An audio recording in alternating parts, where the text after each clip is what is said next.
बोलिए सदगुरुदेव की जय।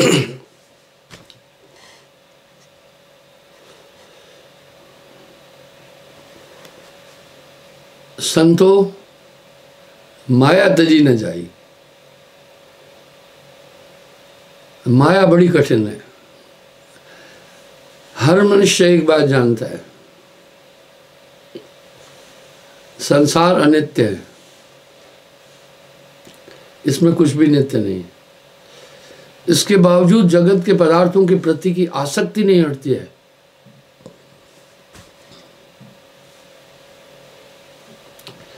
सदा एक संग रहते हैं जैसे वृक्ष बेल लटकाई। पेड़ पर बेल जब सवार होती है छोड़ती नहीं है। बेल का कुछ एक गुण होता है, वो कैसे लपटी रहती है।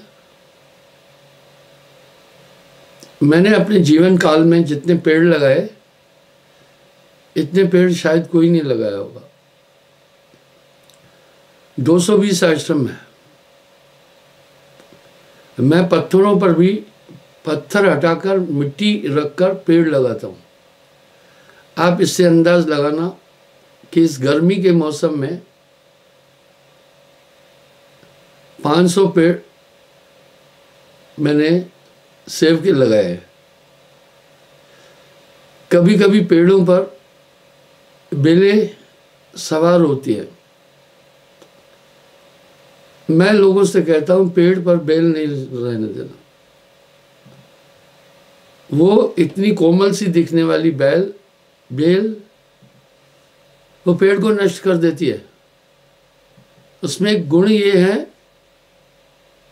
उसमें एक विष ये है, आप जड़ उखाड़ भी दोगे ना तभी भी वो नहीं मानती है। वो फिर जड़ें पेड़ की टहनियों पर बना देती है। वाह, तो पेड़ की टहनियों और तनों पर अपनी जड़ें बना देती है। जमीन से कुछ नहीं लेना, छोड़ती नहीं है।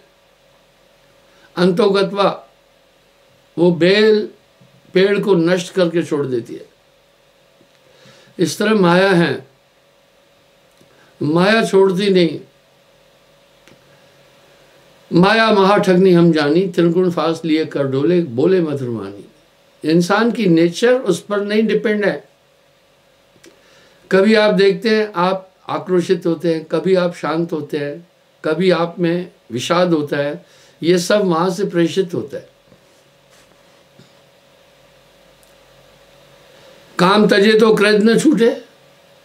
इन पांचों में से कोई न कोई एक रहे, आदमी पर मार देता है।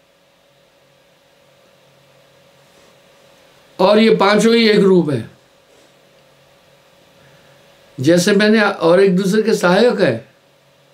मैंने कई बार कहा मन के 4 रूप है, मन बुद्धि चित्त अहंकार। चारों में से कुछ न कुछ हमेशा एक्टिव रहेगा। आदमी को फुर्सत नहीं देंगे।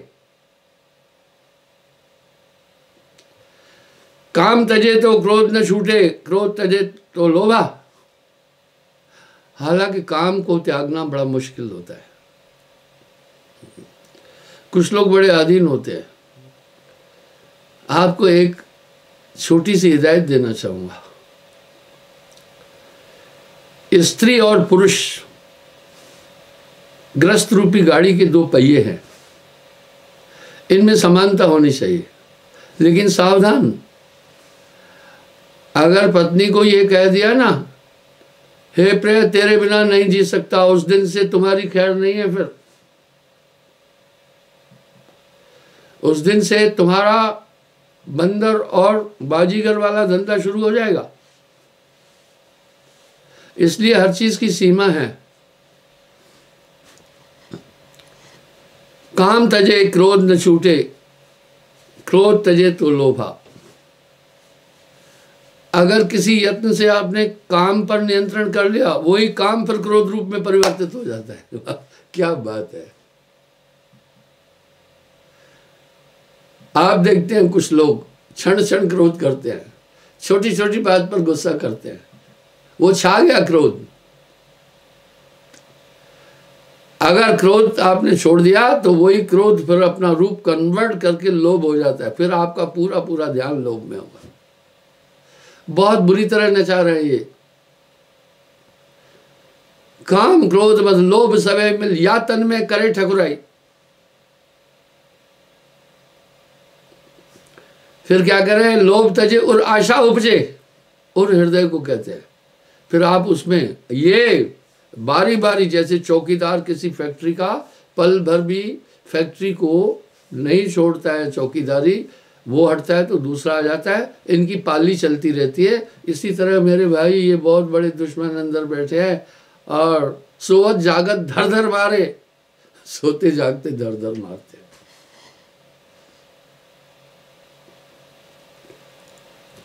लोभ तरे तजे और आशा उपजे, फिर इच्छाएं आ जाती है।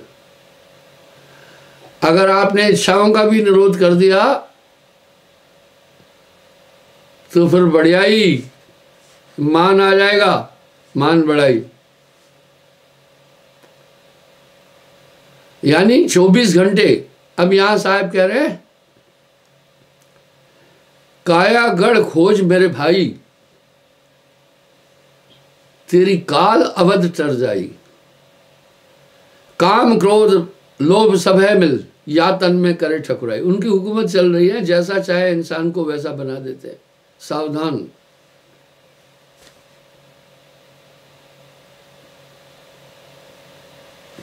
ग्रह त्यागे पर मणि बनावे, उदय अस्त दे फेरी। बड़ा अच्छा कह रहे हैं साहब।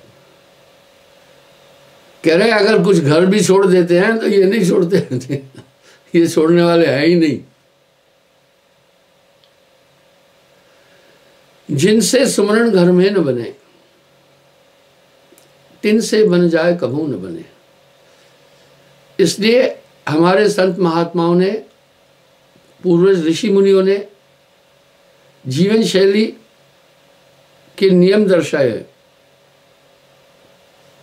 गृहस्थ आश्रम में रहकर प्रभु की प्राप्ति की जा सकती है, लेकिन एक चीज का वर्जन किया है हर जगह, वो ये ग्रस्त ज्ञान नहीं कथेगा। वो खुद बंधन में है तो आपको बंधन मुक्त नहीं कर सकता है। अंधे को अंधा मिले तो राह बतावे कौन, बंधे को बंधा मिले तो गांठ छुड़ावे कौन। जाका गुरु है ग्रही, चेला ग्रही होए, कीच कीचते धोते मैल न जाए कोई। अगर सेना में भर्ती होकर एक जवान कहे कि 24 घंटे हमेशा मैं बीवी साथ रखना चाहता हूं, कभी नहीं रख हो सकता, ऐसा नहीं रख सकता है। विषम परिस्थितियों में कहीं रेगिस्तान में रहना होता है, कहीं नॉर्थ ईस्ट में, मैं उन सभी जगहों पर रहा हूं जो बड़े विषम स्थान है। 1978 में मैं वहां था, उस समय व्यवस्था इतनी उत्तम नहीं थी। अपने स्थान से ड्यूटी पर पहुंचने में 6 दिन लगते थे, पर 6 दिन भी नहीं लगते थे, वो ज्यादा लगते थे। उदाहरण के लिए, जो उस समय लद्दाख में नौकरी करते थे, मैं वहां भी किया, तो वहां से 15 दिन लगते थे घर पहुंचने और वापस जाने के लिए। कभी कभी 1 महीना भी लग जाता था। वजह वापस जाने में भी इतना टाइम। घर से चले 2, उस समय इतनी फास्ट ट्रेनें नहीं थी, 2 दिन 3 दिन घर से ट्रेन में लग जाते थे। अब वहां से फिर पठानकोट उतरकर बस से फिर जम्मू आना पड़ता था। जम्मू ट्रांजिट कैंप में फिर रुकना पड़ता था। कानवाई डेट काफी भीड़ होती थी वहां, बारी आती थी, कभी कभी 2 दिन 3 दिन वहां लग जाते थे। गिनिए 6 दिन हो गए। वहां से फिर जाते थे, कभी कभी रास्ते में उधमपुर में भी ब्रेक हो जाता था। चलो वहां नहीं हुआ, चले जाते थे श्रीनगर। बहुत मुश्किल होता था एक दिन में श्रीनगर जाना। श्रीनगर ट्रांजिट कैंप में 2-3 दिन रुकना पड़ता था। तब बारी आती थी कानवाई में, वहां से फिर चलते थे।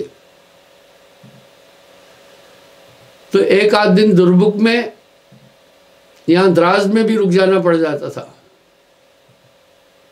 क्योंकि रास्ते भी अच्छे नहीं थे। आप गिनते जाइए, 10-12 दिन तो हो गए।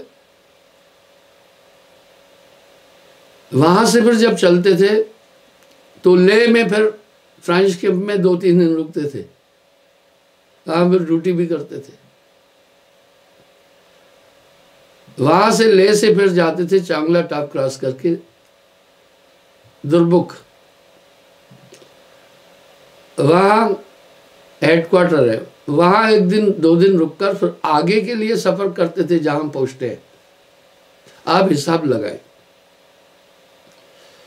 इस तरह एक अगर फौजी कहे मैं हमेशा अपने बच्चे रखूं तो नहीं रख सकता है। बहुत दुर्गम जगहों पर रहना पड़ता है, बड़ी कठिन सर्विस होती है। मैंने एक बात पहले कही थी, आज फिर मैं दोहराऊं। मैं स्वयं भारतीय सेना का एक अंग था, छोटा सा अधिकारी था, जूनियर कमीशन ऑफिसर, पर मैं भारतीय सेना को सैल्यूट करता हूं। इनमें त्याग, वैराग्य और राष्ट्र के प्रति एक धारणा है। कोई शायद मेरी बात का बुरा मान जाएगा, पर सच कहो तो मारन धाई, झूठ कहा नहीं जाए। ये सेना विश्व की सबसे महानतम और त्यागी सेना है। ये सेना नहीं होती तो भारत के उतने टुकड़े हो जाना था जितनी स्टेटें हैं, ठीक है। जितनी भारत की स्टेटें हैं इतने टुकड़े हो जाते थे देश के फिर। लेकिन बढ़िया साथी, तो मैं क्या कह रहा हूं, मेरे कहने का यहाँ भाव क्या है भाई। फिर वो क्या करते हैं, कुछ लोग घर छोड़ा और मड़ैया छाई वहां, गृह त्याग फिर मड़ी बनावे, उदय अस्त दे फेरी। मैं ये कहना चाहता हूं, इसी तरह जैसे सैनिक हमेशा अपने साथ पत्नी नहीं रख सकता है, बच्चे नहीं रख सकता है, इस तरह गुरुग्रस्त नहीं होना चाहिए। ये तो वाणियों में है। साहब ने धर्मदास को भी एक शब्द बड़ा स्पष्ट कहा, बीज बिंद से नाद बिंद से कर गुरुआई, बीज बिंद नहीं चले गुरुआई। इसलिए कह रहे हैं भाई, बीज बिंद से गुरुआई नहीं, अपने बीज से उत्पन्न बच्चे को गद्दी नहीं देना। तो बंधुओं, इस प्रकार से आगे वो क्या बोल रहे हैं, ग्रह त्यागे फिर मड़ी बनावे, उदय अस्त दे फेरी, कुटुंब छोड़ शिव शाखा मूड़े, ममता बड़े घनेरी। वह फिर बोलता है, वह मड़ैया छाता है, आश्रम बनाता है, कुटी बनाता है, उसको तो और भी ज्यादा ममता आ गई। लेकिन कबीर साहब क्या थे पता है, एक मड़ैया में रहते थे। वो कुछ इन चीजों में उलझे नहीं थे। साहब ने जो चित्रण रखा है वर्तमान स्थिति का, वो बिल्कुल 16 ने सही और खरा उतरता है। देखन को पैसा नहीं छुए, कोड़ी बिली न छाड़ी। देखने को कुछ ये स्वांग करते, हम पैसे को हाथ नहीं लगाते। मुझे ये बताओ, जब आप पैसे को हाथ नहीं लगा रहे, कपड़े कहां से पहन रहे हो? अरे भैया, बाप बड़ा ना भैया, सबसे बड़ा रुपया। रुपए के लिए इंसान कितना पाप कर रहा है, कितनी अशुद्ध कलयुग में तो बहुत गंदी व्यवस्था हो गई है, बहुत गंदी। मैं अक्सर कहता हूं लोगों को, आप हराम नहीं खाना, आप किसी का धन नहीं लेना, नहीं तो पहली बात एक तो पाप लगेगा, दूसरा क्या होगा, उस बेचारे का दिल दुखेगा, तीसरा क्या होगा, जो बच्चे आपके हराम खाएंगे वो हरामी हो जाएंगे, आपको मारेंगे कूटेंगे, उनकी बुद्धि भ्रष्ट हो जाएगी। उनको सुकृत कमाई खाना। इसलिए हमारे 7 नियमों में ये एक शामिल है। अब फिर क्या होता है आगे, साहब क्या करें, आज तो और परिस्थितियां हुई है। हर जगह लोगों से धन लिया जाता है। एक सन्यासी भिखारी नहीं होता है। अच्छा, उसने कहा मैं पैसा नहीं छू रहा। भाई तुम रोटी खा रहे हो, वो तो अन्न तो हुआ ना, वो तो पैसे से आएगा ना। तुम खेती बाड़ी कर नहीं रहे हो, तुमने कपड़े भी तो पहने हैं ना। हर चीज का उपयोग शुद्ध होना चाहिए। आगे साहब बड़ा तंज कस रहे हैं। गुरु भंडारा है तू नाम ले, मांग मांग धन जोड़े। भंडारे के नाम से धन लेंगे। मैं आपको एक उदाहरण देता हूं। एक जगह कहीं प्रसाद बट रहा था रास्ते में। ये ड्रामे आप लोग अपने जीवन में देख रहे होंगे। और पानी बांटा जा रहा था, तो मेरा ड्राइवर गाड़ी रोकने लगा। वहां उन्होंने हाथ दिया। गाड़ी में बैठे मेरे एक और सत्संगी ने कहा गाड़ी मत रोकना, ये फिर बाद में पैसा मांगते, एक दोना और एक प्रसाद आपको देकर धन लेंगे और नहीं देने पर अपमान भी करते हैं। ठीक है, सीधे चले चलो। वाह वाह, क्या बात है। कर्म सहयोग मिले नहीं जब लो तब लो, महा वैरागी होना चाहिए। मिले न कर संतोष रहे, मन तृष्णा पीछे लागी। शिष्य समीप बुझावन के हित 100 योजन चल जाएगी। साहब ने कहीं छोड़ा नहीं है। कह रहे हैं धन के लिए 100 योजन तक चला जाता है। 100 योजन का मतलब होता है 1200 किलोमीटर। शायद मैं भी 100 योजन तक जाता हूं। मैं तो 1000 योजन तक विदेश भी जाता हूं। अपनी सफाई नहीं दे रहा हूं। मेरा प्रयोजन धन नहीं है। मैं अपनी सादगी में जीता हूं। कहीं किसी ने कहा मुकदमे में कि इनके पास तो बड़ा धन है। मेरे वकील ने कहा वो तो धन संस्था का है, इनके पास कोई धन नहीं है। मुझे 32,000 रुपये पेंशन मिलती है, सफाई नहीं दे रहा हूं भाई बहनों, मैं उसी से अपनी जीविका का यापन करता हूं। किसी का धन नहीं लेता हूं मैं, परोक्ष अपरोक्ष रूप से भी नहीं। और प्रभु की कृपा से मेरा स्वत धन काफी है, निजी। मैं उसमें भी मोह नहीं रखा। मैं तो ब्याह शादी किया नहीं। सेना से रिटायर जब मैं हुआ आज से 30 साल पहले, तो जैसी जूनियर कमीशन ऑफिसर था, कुछ तो पैसा मिला होगा। मैंने उससे जमीनें खरीदी जो करोड़ों में होगी। इन सब चीजों का मोह नहीं करना है।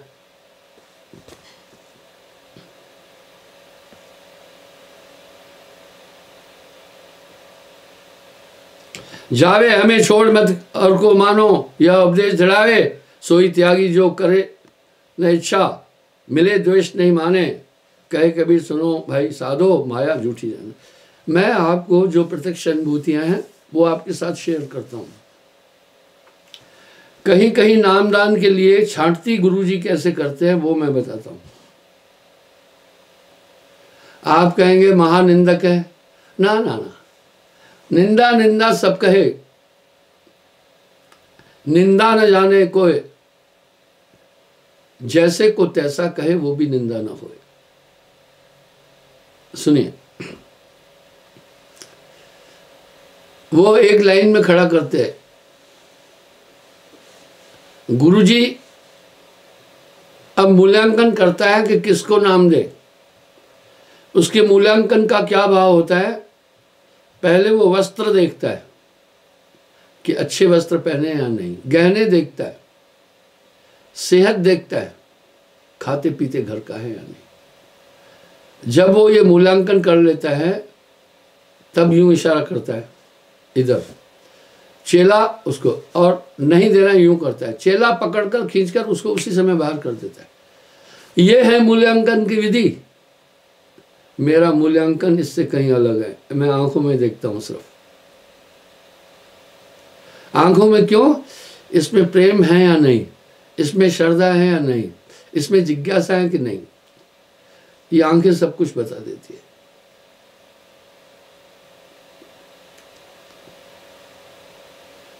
इसलिए गुरु की पकड़ आत्मा तक होने की तरफ होना चाहिए, न कि शरीर की तरफ होना चाहिए। कुछ मत वो है एक ही जाति को परमात्मा का रास्ता बता रहे। परमात्मा ने तो जाति बना नहीं मेरे भाइयों, ये सब मानवीयकृत चीजें हैं। हम सब तो रोज एक नया भगवान बना देते हैं। भाई रे दो जगदीश कहां से आए, कहो कौन ये भरमाया।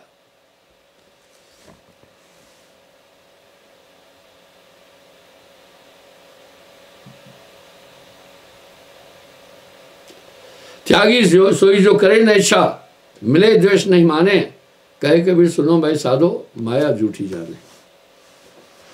इसलिए त्यागी तो वो है जो किसी चीज की इच्छा नहीं करता। चाह मिटी चिंता मिटी। मैं आपको एक छोटा उदाहरण देता हूं। मैं अमेरिका जा रहा था तो मेरे शिष्य ने एक टिकट बनाई 2 लाख कुछ हजार की, बिजनेस क्लास की। मैं उस पर खफा हुआ, नाराज हुआ। मैं कहा मैं एक सैनिक हूं और कमांडो हूं, वहां दुख सुख सहने की आदत होती है। 14 घंटे के सफर के लिए नादान 65 रुपए की जगह तूने 2.25 लाख रुपए टिकट दे दी। मैं वो 14 घंटे तो खड़े होकर भी आ सकता था। बोला नहीं गुरुजी, हमने ये सोचा आपको दिक्कत ना हो। मैं बोला संन्यास सुख भोग के लिए नहीं होता है, संन्यास तो संसार के पदार्थों के त्याग के लिए होता है और शारीरिक आनंद लेने के लिए नहीं होता है। कहने का ये प्रयोजन है। मुझे भले आप निंदक कहना, मुझे इससे कोई फर्क नहीं पड़ेगा। आज तथा कथित महात्माओं की जीवन शैली देखना, ऐसी राजाओं की भी जीवन शैली नहीं है। उनका खान पान पहनावा बाकी सब चीजें देखना अलग किस्म का है। त्याग विषय आनंद के लिए नहीं होता है। त्याग तो संसार को असार मानकर ईश्वर की प्राप्ति के लिए किया जाता है। यहाँ ही नहीं, गुरु के लिए भी तो नियम है, चेले के लिए भी नियम है, शिष्य का भी ये धर्म है, संसार में विरक्त जैसा रहे। ग्रह काजा नाना जंजाला, कर से कर्म करो विधनाना, मन राखो जा कृपा निधाना। आप परिश्रमी होना।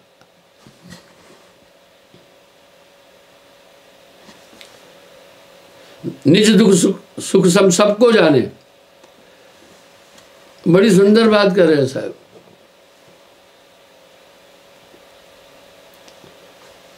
आप किसी के साथ ऐसा व्यवहार न करें जो आप अपने लिए नहीं चाहते हैं। थोड़ा विचार तो करें। आपके पास ये ताकत दी गई है, पशुओं में ये ताकत नहीं है, लेकिन तो भी वो कुछ विचार कर लेते हैं। आइए उदाहरण देता हूं। एक छोटा बच्चा था, आंखों देखी बात बता रहा हूं। पहली बात तो यह है, जिस घर में कुत्ता पालते मैं नहीं जाता हूं। मैं उदाहरण दूं, मेरे सेक्रेटरी साहब IAS ऑफिसर थे, हैं भी। उनके घर अक्सर मैं रास्ते में पड़ता था, आता जाता था। एक दिन मैं जब जाकर देखा वहां, तो सोफे पर एक कुतिया बैठी थी। कुछ लोग तो उनको गले लगाकर घूमते हैं। नहीं, कुत्ता एक जंगली प्राणी है।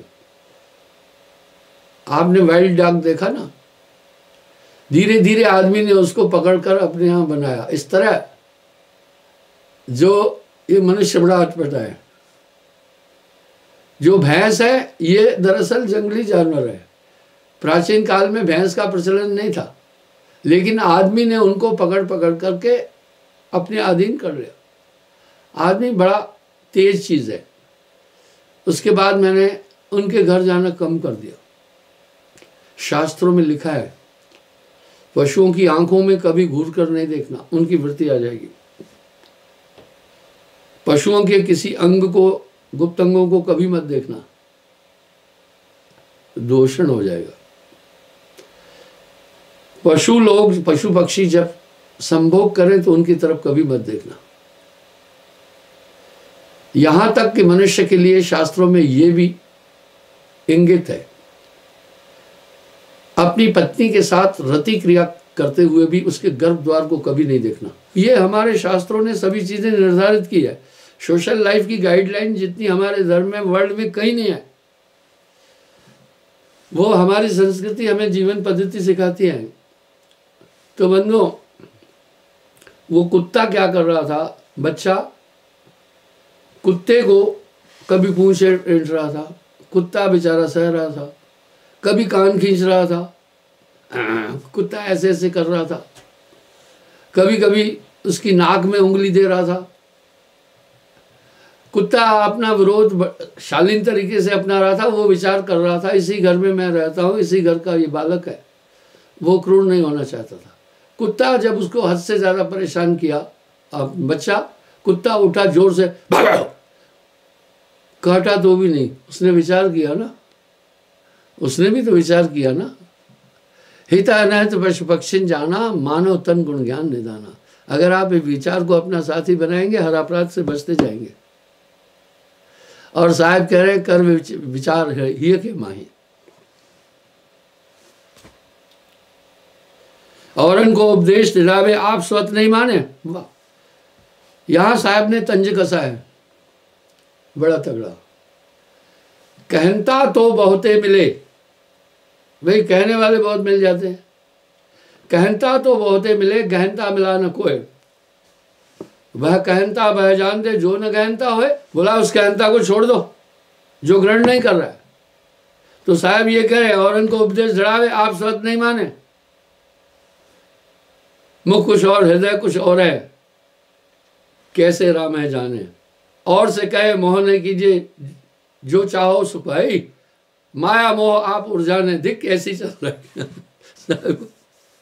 धिक्कार है ऐसी चालाकी पर साहब करे। कहीं भी उन्होंने बख्शा नहीं किसी को। खबरा खड़ा बाजार में,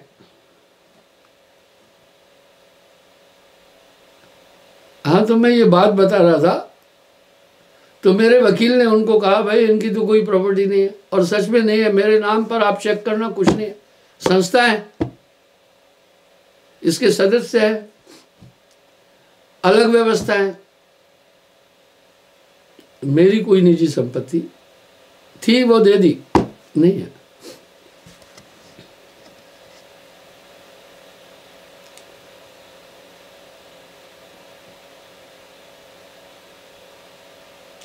अभी साहब क्या कह रहे हैं, माया मोह आप उर्जाने दिक ऐसी चतुराई, कह रहे धिक्कार है। अब साहब यहां धिक्कार है बोल रहे हैं ऐसे लोगों को। और साथ में क्या कह रहे हैं, खबरा खड़ा बाजार में। भाई खबरा खड़ा बाजार में मांगे सबकी खैर, खबरा खड़ा बाजार में मांगे सबकी खैर। ना काऊ से दोस्ती, ना काऊ से प्यार। उनके एक शब्द में कई नीतियां समाविष्ट है।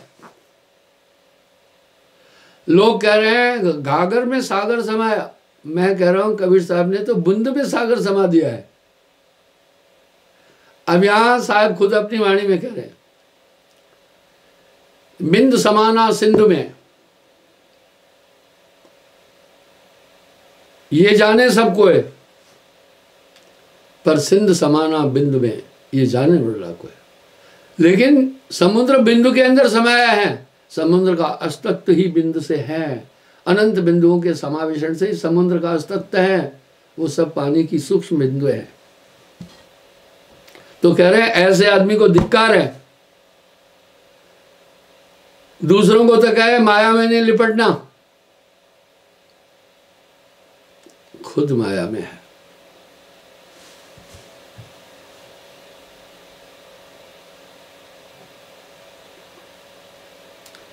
जग प्रपंच है अति दुखदाई, कहे और है समझाए। बोला औरों को समझाता है, प्रपंच में नहीं उलझना, दुखदाई है। आप रहत निष्दिन प्रपंच में, मिथ्या साधु कहावे। अब आप देखिए कैसा तंज कस रहे हैं। वैरागी बन वैभव लिखिए, हंस के नाक सिकोड़े।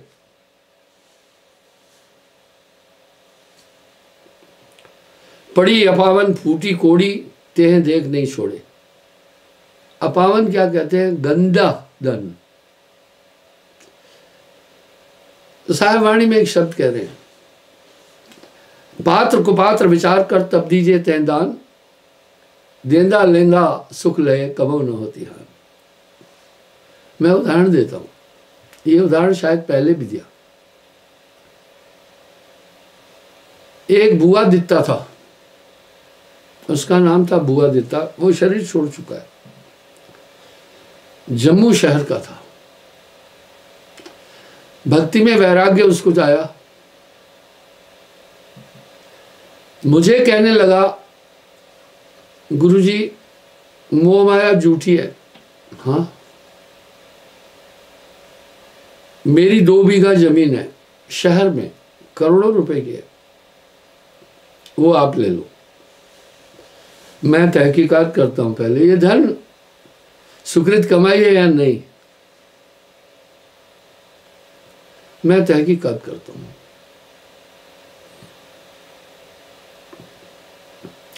मैंने बोला भाई पहले ये बताओ तुम क्या काम करते हो? बोला गुरुजी मैं दिहाड़ी लगाता हूं। जमीन कैसी है? बोला ये जमीन पैतृक जमीन है, मेरे हिस्से में आई 2 बीघा जमीन। अच्छा, दिहाड़ी करता है यानी आर्थिक दशा अच्छी नहीं। दिहाड़ीदार एक नौकर होता है, वो नौकर कितने टाइम का होता है? 8 घंटे का। दुनिया ऐसी जालिम है, अगर वो मजदूर थोड़ा तक कर भी हटा तो डंडा लेकर मालिक खड़ा होता है, बोला भाई बैठो नहीं, उससे सख्त काम कराता है। मैंने बोला भाई मैं तुम्हारा धन नहीं लूंगा, बच्चे 4 है। मैंने बोला तेरा धन लेना न्याय उचित नहीं, न्याय उचित नहीं है, क्योंकि तुम्हारे 4 बच्चे छोटे हैं, ये नीति संगत नहीं है, न्याय संगत नहीं है तुम्हारा धन लेना, मुझे नहीं चाहिए।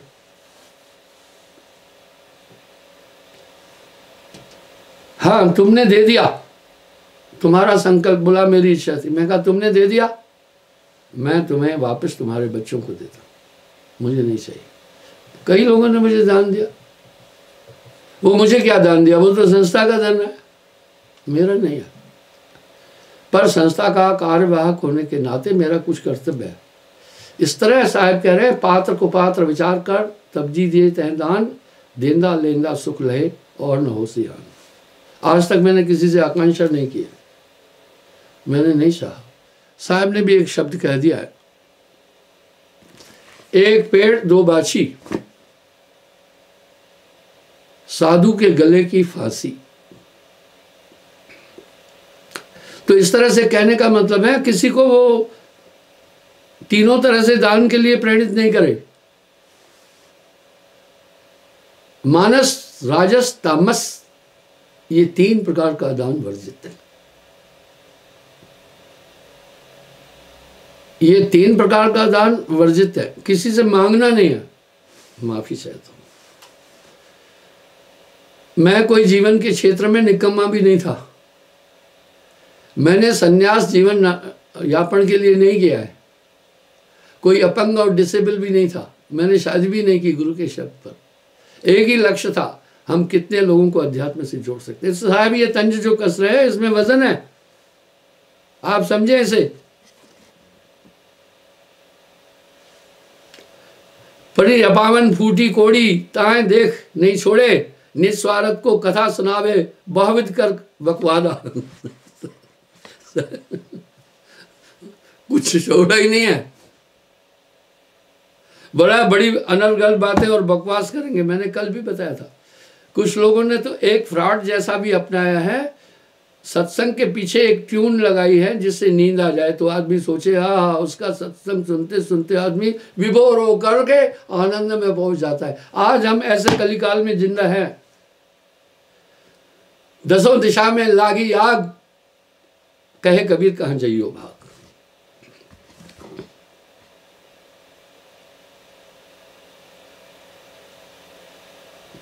निस्वार्थ को कथा सुनावे, बहुविध करे बकवादा, सो जग में पंडित कहलावे, है मूर्ख का दादा।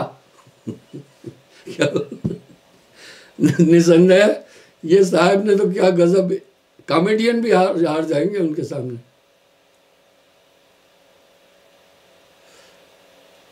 बोला वो संसार में तो ज्ञानी कहलाता है, पर है मूर्ख का दादा।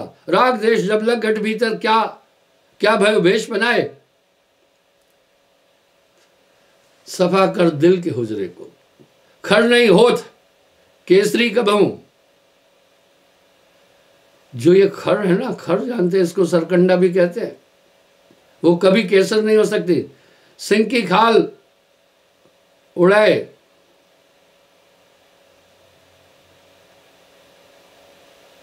खर गधा, हाँ गधा कभी शेर नहीं हो सकता है, शेर की खाल पहनाने से। जो चेतन तेरे और अंदर सोई सब घट के माही। वाह, जो चेतन सत्ता तेरे अंदर है वही सबके घट में है। किसी से छल नहीं करो, किसी से कपट नहीं करो, किसी से धोखा नहीं करो।